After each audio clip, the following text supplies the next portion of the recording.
quick and come back. Are you good with that?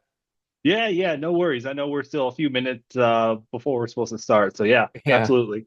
All right, you guys go grab a snack real quick and get back in the chairs as soon as possible so we can get started with John here in about a minute, okay?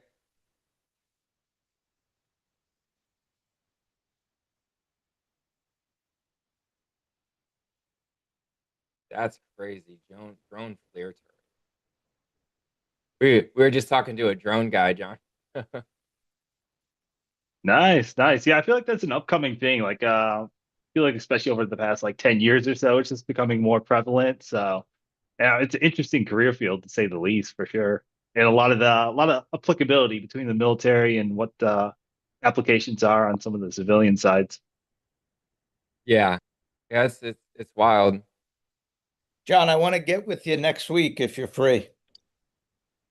Yeah, yeah, absolutely, Continue our Jordy. continue our conversation. I'm Absolutely. Yeah. excited Yeah, for let's that. do it. I'll reach out to you offline, and You then got it, definitely bud. we can set up a date and time to reconnect. Sounds good. We all right. Well, it is 12 o'clock. All right, John. Well, welcome to Seven Eagle Group. I believe you've been here a couple times and have shared your story. I would just like to say, it looks like you've had quite the experience with transition. Meaning you did a couple. It looks like from one branch to the other. How about you introduce yourself and tell us about yourself, John? Yeah, yeah, absolutely. And I have a bit of a slide deck, nothing super crazy, but if you're okay with it, I'm happy to bring that up, and that'll help kind of provide a visual as we progress through my background and some of the things I'm working on now. Hey, that's perfect, John. Go for it. All right, let me bring it up.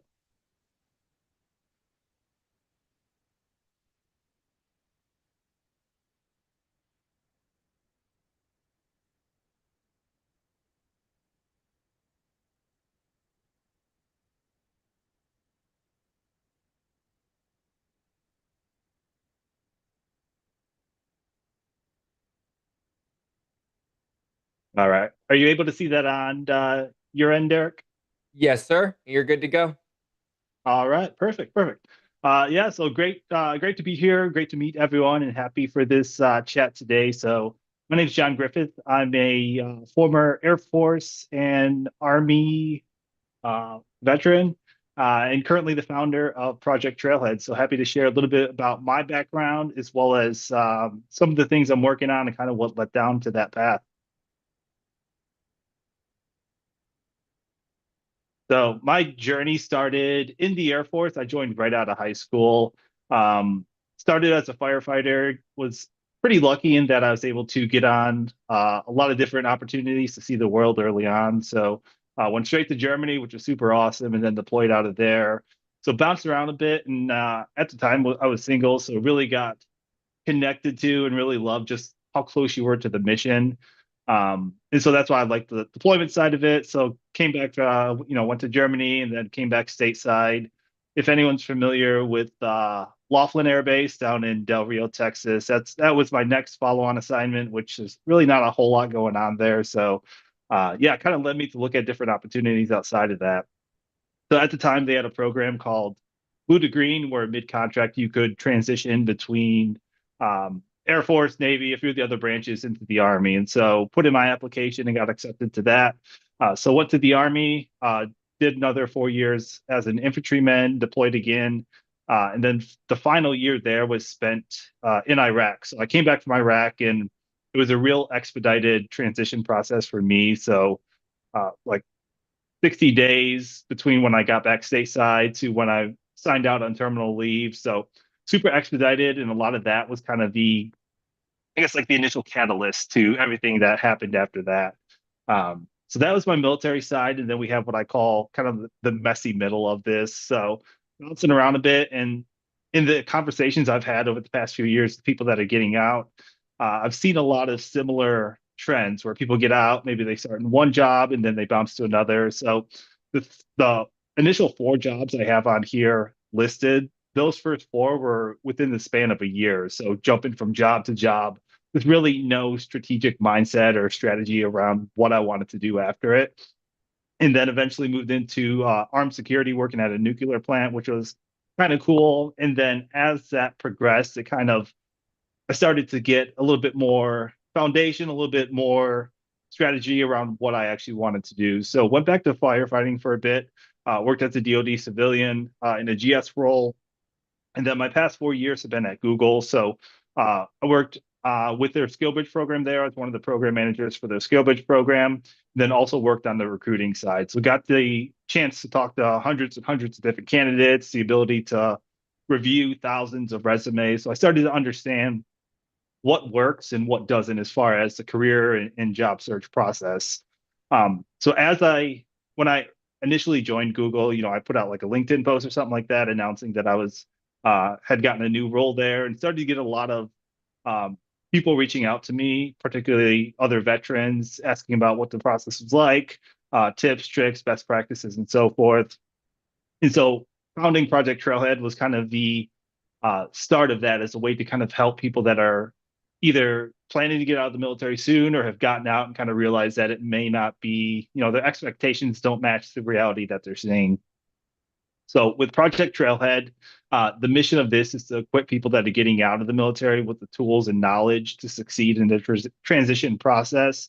And the reason why this is important, and some of you may already be in this boat, is that there's a number of different factors that make the transition process difficult. So whether that's just the sheer overwhelm of what do I do, what resources do I use, the ambiguity of the transition process is different for every single person. There's no one size fits all roadmap to follow. So, what does that look like for you, for your scenario, your circumstance?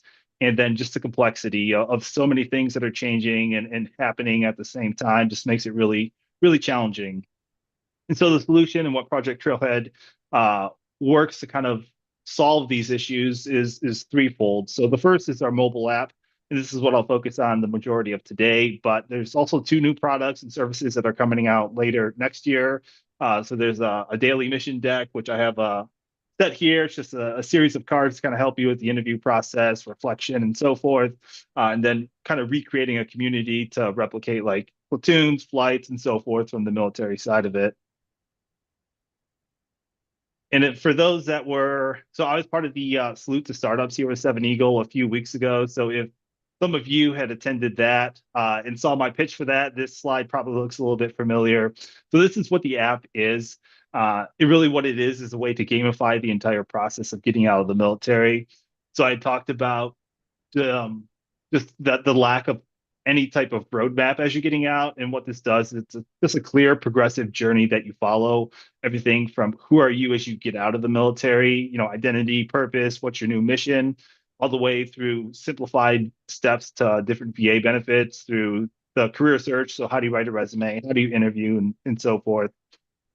It's all super, I've tried to balance it between being overly complex and overly simplistic. So it's the kind of the sweet spot as far as information, where these modules that you complete are less than 5 minutes to complete each. So it's flexible. You complete it on your schedule, whether you're waiting for your next appointment, you're waiting to pick up the kids, whatever it may be. So it kind of works around your schedule. And then again, it's fully gamified. So of course, we're all familiar with military ranks, with ribbons, with badges, and so forth.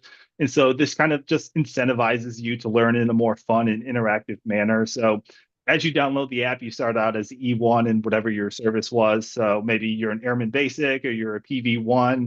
And then as you learn about the transition process, you're in promotions, you're in ribbons. So you build a nice little ribbon stack. This makes it again more fun and inviting to learn about something and then go out and apply that knowledge. And there's also a resource hub in there. So resources is another one where there's a lot of overwhelm. I think there's like 48,000 VSOs and nonprofits out there that help the veteran and military community. So this kind of condenses it down to some of the more well-known ones that are trusted resources for you to go in, easily find and get the additional support that you need on it. So I feel like I've talked for a while. I'll pause there, Derek. Yeah, happy to take a quick pause and kind of address any questions or so forth. Yeah, Monique's already got her hand up. Go for it, Monique. What do you got? Hi, John.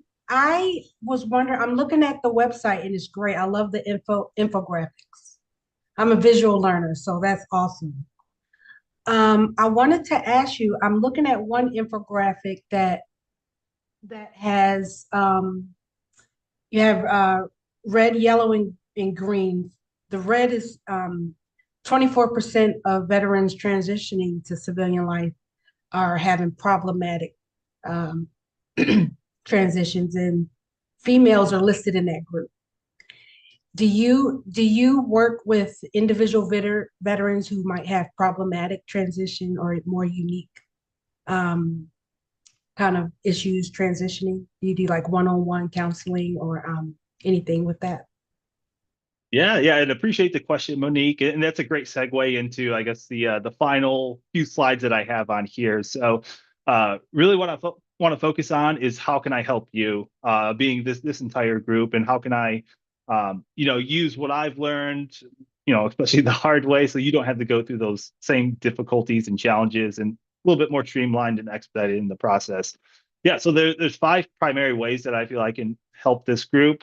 The first is with career exploration. So if you're not really sure, like in my case, like I came from the infantry, so there's outside of like law enforcement and security, there's not a whole lot of roles that directly correlate to that. So I'm happy to kind of sit down with people one on one and have these conversations of, okay, this is what I did in the military. This is kind of what I'm interested in the civilian side. How can we kind of create a link or a roadmap between those two? What skills do I need? What experience do I need? And so forth. So certainly open to helping people explore different career fields, even those that you may not have on your radar right now.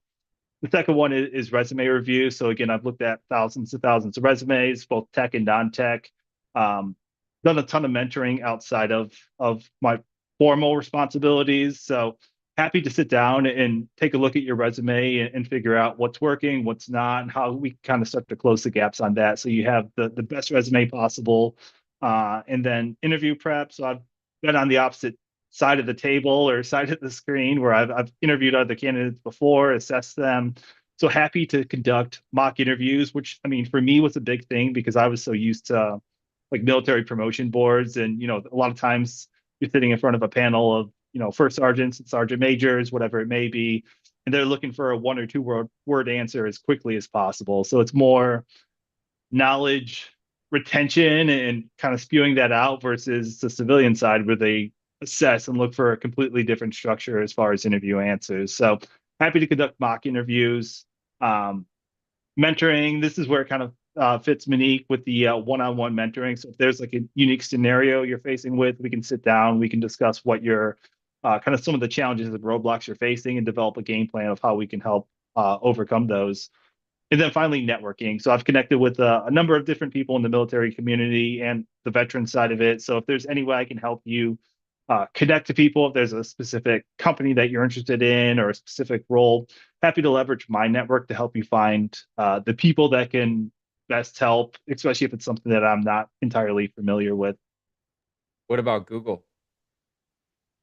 Can help with Google. Again, I've seen everything worked out. I know their entire back end process of the hiring and interview process. So happy to provide clarity. And even here, as we go through our conversation today, if there are any specific questions on the tech process, how do you interview? What are they really looking for?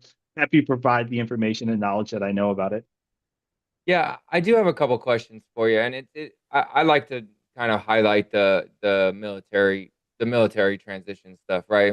And we talked a little bit. You did touch on it a little bit, as far as like the direction that you were trying to head in and that kind of stuff. But if you were to look back right now and kind of, you know, look back and see what something that you know now, that you wish you would have known then, what would you tell yourself? Well, I would probably have to write an entire book on it because there's really no one thing.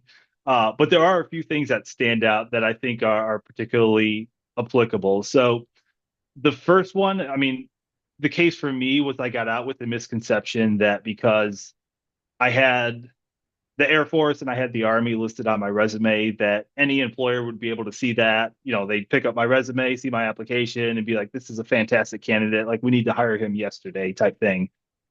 And what I saw and the reality that I experienced was different than that. I wasn't mentally prepared for the amount of no's that I got through the process. Um, it wasn't a golden ticket to getting into any job that I wanted. I still had to do the upfront work. I had to show that I was the best candidate for whatever role I was interviewing for. So I would say the best advice, if I had to boil it down to one thing, was expect to work harder and longer than you may initially anticipate in the process, especially when it comes to landing a job. And that's not to say that if you have aspirational dreams, and I think you certainly should have those, but just realize that it takes a ton of work to get to that, whether that's interview practice, whether that's learning to translate your experience in terms that anyone could understand. It takes a ton of work. And particularly in my case, I severely underestimated how much of that effort would take on my part. One of those lessons I learned the hard way. But if you know upfront, like I'm probably going to hear a lot of no's, I'm going to be ghosted by recruiters.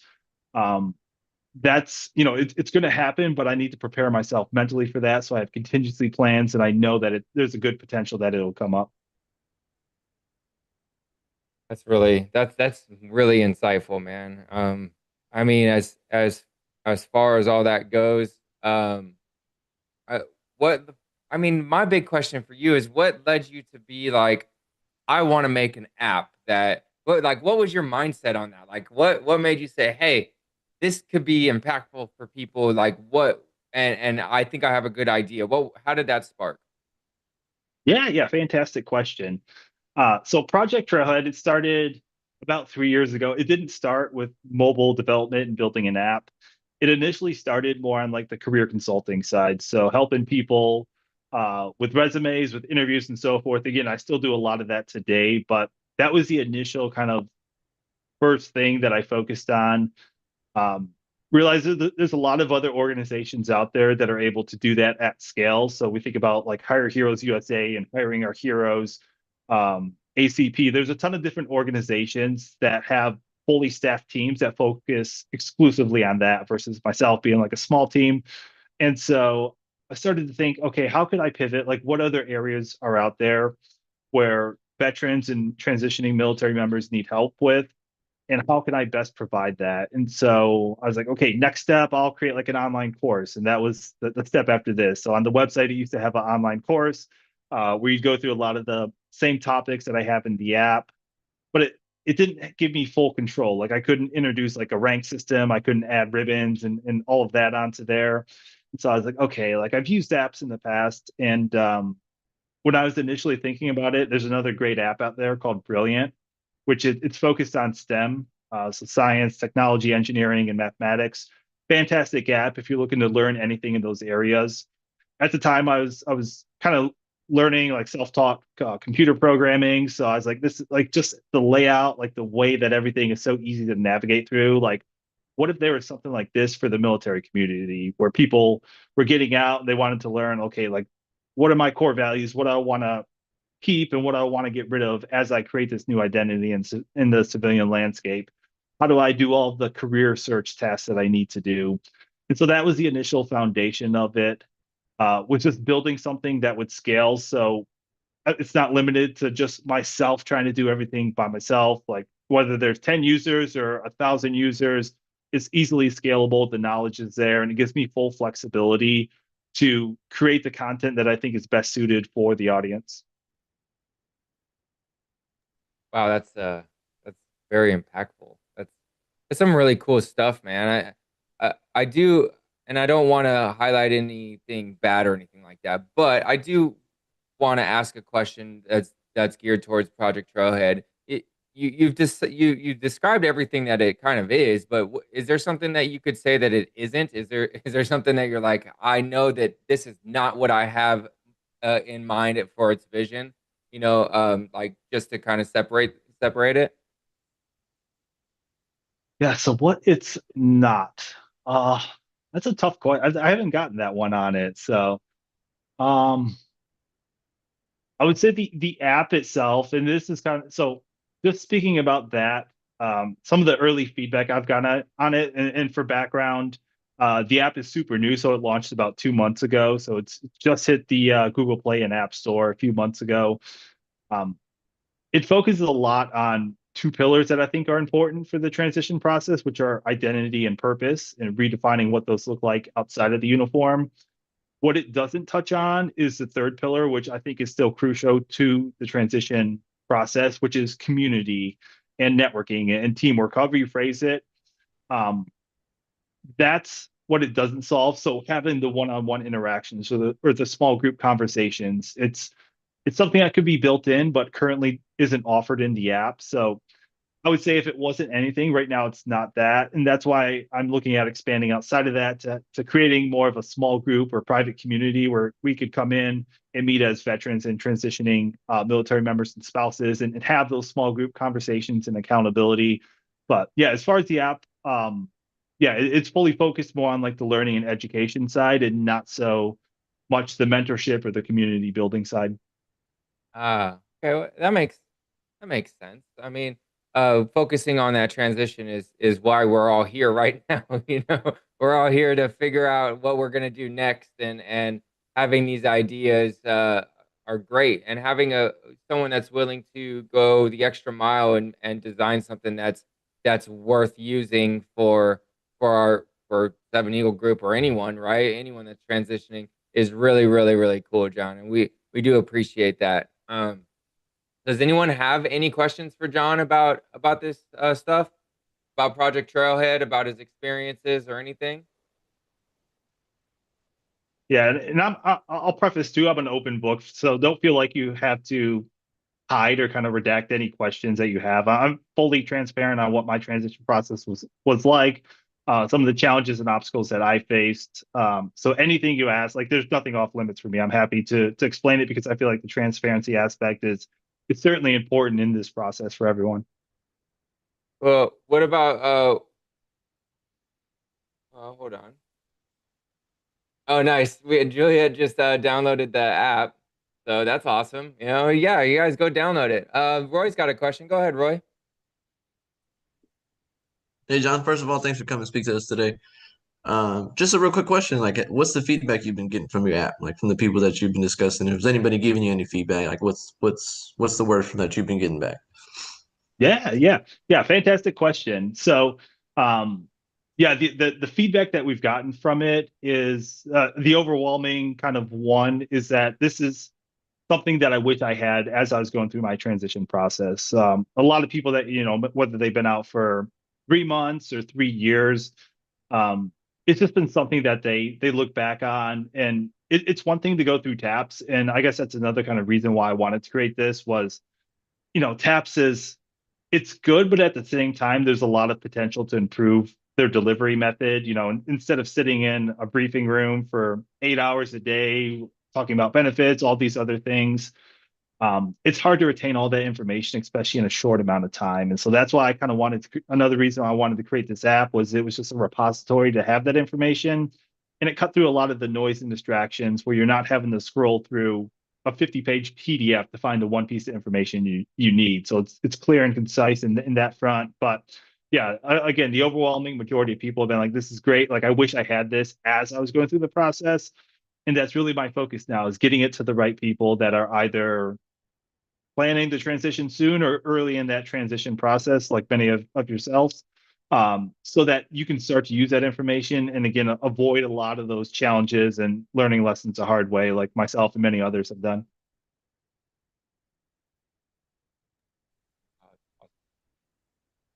That is That's awesome. Thanks, John. I appreciate it. that's and I don't even know what to say. Like it's really cool that we have people out there that are willing to help us like this, help, you know, help the transitioning service members and veteran space. Um, do you do you foresee yourself having any kind of job opportunities of later on down the road to help with the app or with anything? Yeah, so I think at some point, and again, with it being so new, right now there's not opportunities, but certainly there comes a point in every startup where, uh, you know, the founder's not able to do everything, whether it's growth or expansion, whatever it may be. There's things where you have a finite amount of time, and so you need to bring in other people, whether that's someone to help with the marketing side and developing content, whether that's people that have specialized mobile app development experience, people that understand product management.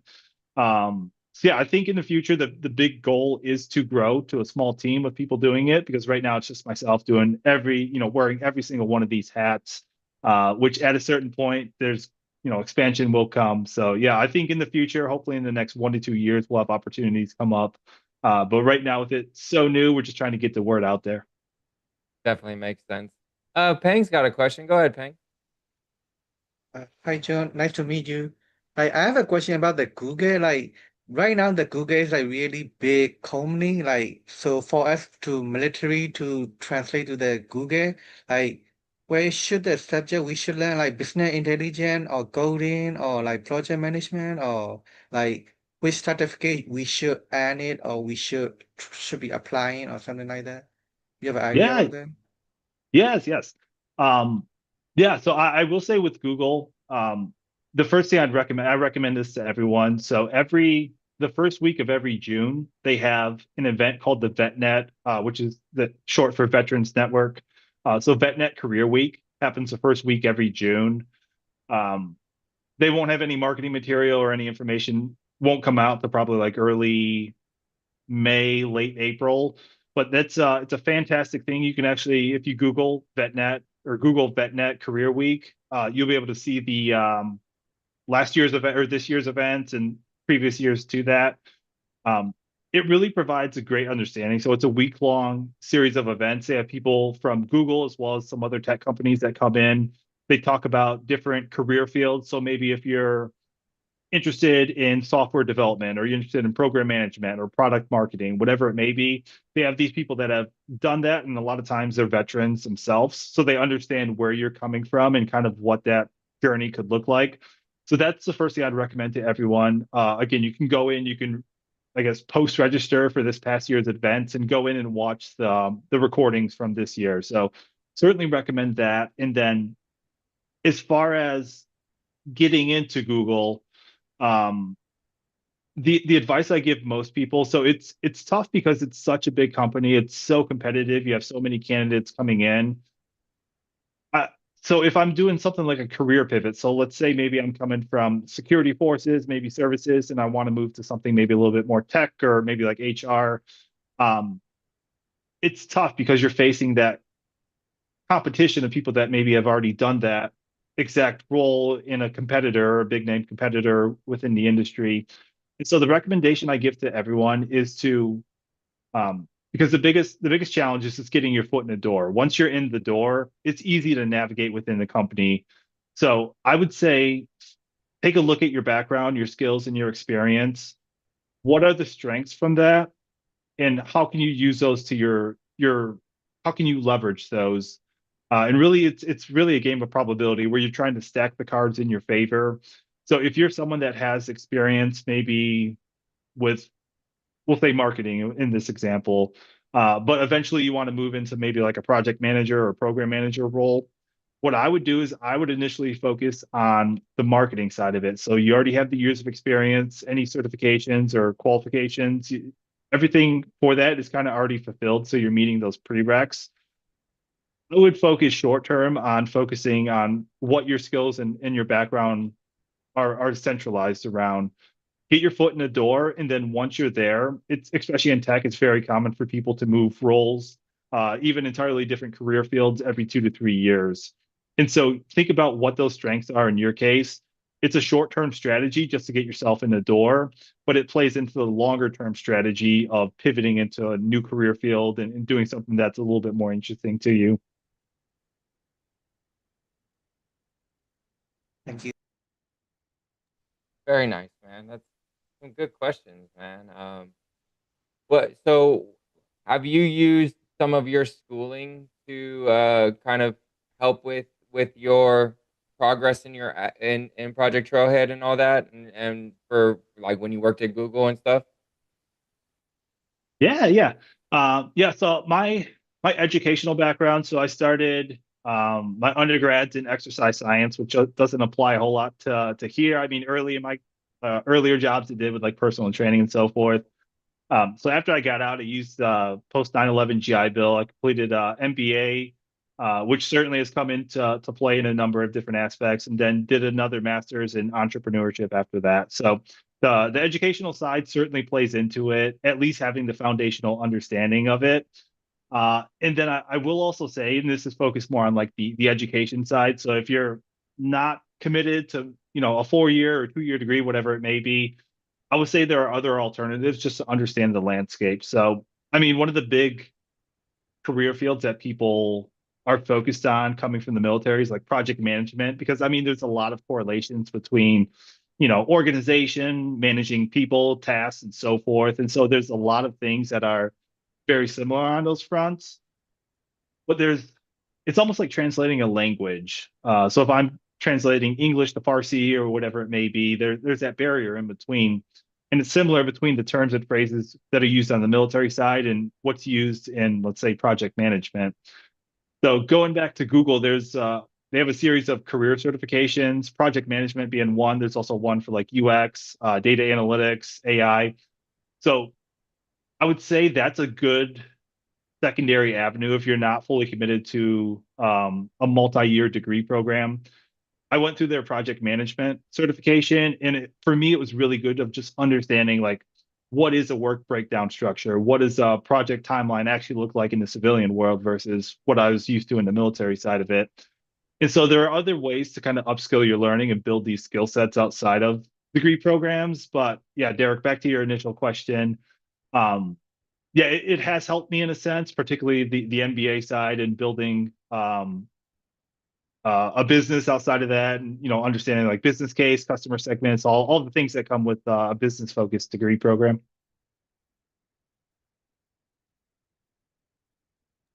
Very, very nice. Yeah.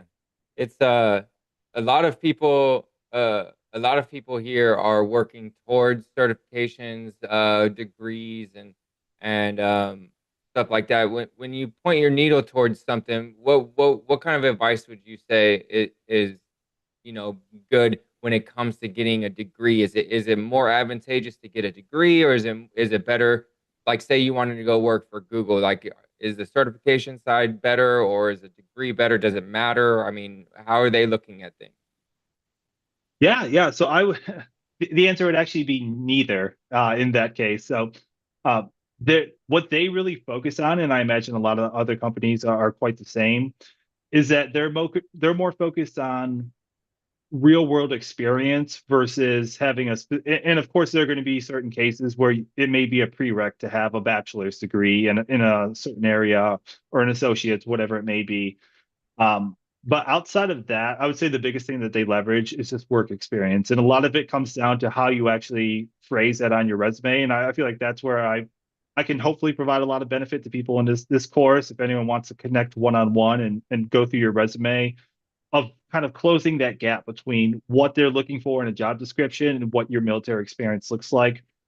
The better you can phrase that, and the closer and the easier that looks like for someone that is just scanning through your resume, the better you're going to be seen as a candidate. So the work experience, I would say, is weighted more heavily than in education, whether that's a formal academic career path or whether that's a certification.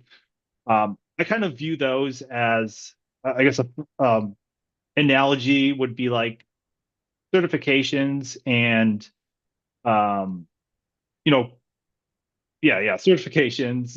There's another word, certificates was the other one I was looking for, but kind of those shorter term things, like they're good icing on the cake. So they make you, if you have that relevant work experience already and you've filled all those boxes, then that just makes you look like a better candidate on top of everything. But it's not, having a PMP or um, Scrum Master certification. They're good to have, but they're not something that's going to be a golden ticket into any job. It's nice to have on top of everything you've done prior to that in the real world. What kind of websites? And I'm asking this because I kind of already know, but like I've used some, but there are websites out there that are like portfolio based, right? So you can do like screenshots of work that you've done and stuff like that. Does that kind of stuff help too? I know one of them is called Wix.com because I use it for school, but is that something that's pretty common for people to kind of use to showcase their skill sets? Yeah, yeah. Um, Yeah, I mean, in a case like that, I don't think it's not going to hurt you to do it. I know it's a little bit more prevalent in certain career fields. So if we think about like UX and design, a lot of times, regardless of your background, they're going to want to see a portfolio of your work. Or photography is another good example of that. Like they want to see the actual results. Engineering's, of course, another one. So there are certain fields where it's more of an industry standard, but I think regardless, if you're able to put together a website, and I've done this in the past myself, so I think it's a great strategy, and I think it shows a lot of initiative. So if you put that on your resume of, here's my website, which provides us, kind of that portfolio view of your work. These are some of the projects I worked on. These were the outcomes and the achievements that I accomplished because of this. If you're able to do that, it just shows, initiative on your front. So it looks a lot better. It's one of those kind of strategies to help stand out versus, a pool of people that haven't per se created their own website and their portfolio. So I definitely think it's something good to at least consider and explore. That's really cool. I'm IT cybersecurity, so for me, like having to, I can build out an environment and stuff like that. Is Google looking for help in those areas like a lot as far as, cybersecurity? Because we have a lot of people in here that are IT cybersecurity, along those lines.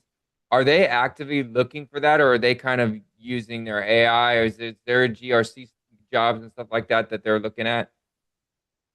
Yeah, so there's certainly, and there's a few people I know that have either done the SkillBridge internships or full-time security or cybersecurity. They work within those departments in there. So it's certainly something that's not being outsourced to AI right now, at least not across the board. So yeah, I would say that's one. And I know they acquired Mandiant, another cybersecurity company, a few years back. So it's something that's on the higher list of priorities for them is the cybersecurity and overall web security side of things. So definitely, certainly something to consider. And as you mentioned that, another thing that came up to me that I've seen a lot of is so cloud is a big aspect of them. It's really the big focus right now at Google is cloud based, across a number of different departments and jobs. So that might be one to explore if anyone has experience on more of the cloud-based side, but also what they call public sector. So, and that's an organization or branch of Google that focuses on dealing with government, local, city, different government agencies and entities, which a lot of cases, those types of jobs, because of the content that they're dealing with and their clients, which are a lot of times DoD, um, a lot of times those require higher security level clearances, which a lot of the civilian populace doesn't have. So how many people in the civilian world have a secret or top secret clearance? And so that in itself really narrows it down to, the candidate pool. So instead of having to compete against 1,000 candidates, maybe you're only competing against 50 because there's 50 people out there that have this clearance level that have worked in this background and so forth there. So public sector would be one I would certainly at least take a look at. You can go on the Google career site, type in public sector, and you'll see a series of jobs pop up for that. They tend to be located on the East Coast, so they're in their Virginia, DC area. Um, but yeah, if you're in that area and you have a background in that and it's something that you're interested in, I would certainly employ you to look at public sector and some of the roles they have there. Very nice. I do kind of want to shift gears a little bit. We've been talking about Google for a little bit, but um, so we talk about all these different tools and resources that we have for veterans. Do you feel like because you're on the outside, kind of looking in at everyone, is there anything that you would say is considered outdated or may not be useful anymore, or anything like that, or are we still kind of on track with everything? Are you talking about like specific like resources or organizations? Yes, Is that yeah. what? Anything that you think may not be as helpful as they used to be, or something like that. Um, I wouldn't say necessarily not as helpful. Um, I would say my advice with the organizations, because a lot of time it's free services, which is great because you could explore multiple services or resources at the same time. But with that too, a lot of the people working for these organizations, they may be working with, 30, 50, upwards of 70 different transitioning service members for one person, which is a lot. So if you think about the quality versus kind of what you're looking for with that there, So let's take like resume writing, for example. Like there's a number of different organizations and nonprofits that'll help you do that. It's a good starting point, but that wouldn't be my end point. That wouldn't be my finish line for, okay, I went through this organization, they helped me write a resume, so my resume never has to be updated again. So it's a good starting point. Use that to kind of get something, on the ground, an initial prototype of what the resume you want, but iterate from there and continue improving on it because again, it's there's a cat, so every meeting the cat will make an appearance. Um, yeah, use them, but again, bounce ideas off each other, off different organizations. You'll start to understand kind of the environment of this is what they focus on. This team over here, they focus on this. So kind of compile all of those together into kind of your own series of best practices. But I wouldn't overly rely on one. But at the same time, I don't think there are any that are doing anything that's fully outdated where I would recommend not utilizing them. There's a ton of great resources out there. That's awesome. Have, yours included, right? So, Hopefully, yeah, I would say. yeah. Hey, John, what do you got? John Cox. So, kind of in that same vein, for your app, I was checking it out and everything. Is there a way for like, and I'm sorry if you covered this, I can't remember if you may have covered this during the presentation a couple weeks back or not, but is there like a feedback mechanism for veterans to suggest new topics or to point out any of those resources that could be updated? Yeah. Great question, John. So there is, if you go into the profile and the settings from there, there is an area where you can provide feedback in there. I guess looking at it now, it could be a little bit hidden where it's not readily apparent. So that might be something I'll write it down and take a look at how we can kind of make it a little bit more visible for people. Because yeah, I think it's certainly important, regardless of if you're developing a product or service yourself. Feedback throughout the entire process, from when it's an initial idea all the way to creating it and rolling it out. Feedback is vitally important. So yeah, I appreciate you bringing that up, John. And I'll take a look at increasing that visibility. And if you want to reach out to me personally, if there's anything that you want to go over, I'm happy to chat through it. I love feedback. I love hearing people's insights on it because I'm in an echo chamber sometimes of what I think is right isn't necessarily what other people think is right. So yeah, certainly let me know if there's things that you think could be improved, things that may be missing, and so forth. Awesome. Hey, thanks so much. I'll take advantage of that. Hey, John, we do really appreciate you coming back and sharing your story with our Academy students here at Seven Eagle Group, man. And barring any last questions or anything like that, I think it's cleaning up on the lunchtime for everyone. It's the holiday time, so we don't have any last questions or anything like that. Is there any last bit of information, or how about can I put your LinkedIn in the chat? Is that all right? Yes, please do. Yeah, I encourage anyone, if we're not connected on LinkedIn already, please send me a connection request. I'm happy to connect. And again, happy to have conversations outside of our meeting here today. If anyone wants one-on-one help with anything and advice, anything on the transition process in general. Again, I'm an open book, so I'm happy to help any way I can. If I can help one person, then my effort is fully worth it. So happy to be a resource to everyone here. That's awesome. Oh, how many cats do you have, John? Oh, it says cat dad on my LinkedIn. So I have 3 cats. They're all strays that my wife and I have adopted. That's awesome. That's awesome. Well, thanks again, man. We really do appreciate your time out of your busy schedule to come talk to us, and we're looking forward to talking to you again soon. Thank you. Thank you. I appreciate it, Derek. And best of luck to everyone.